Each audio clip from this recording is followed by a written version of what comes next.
Abayah, Torah, Hallelujah.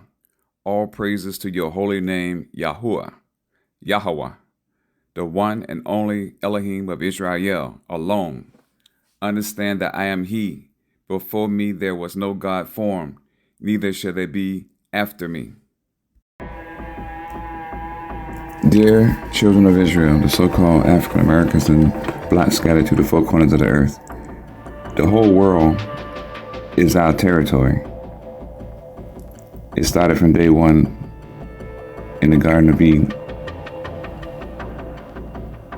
Just remember, the whole world is ours, and all that doesn't serve the children of Israel will be destroyed.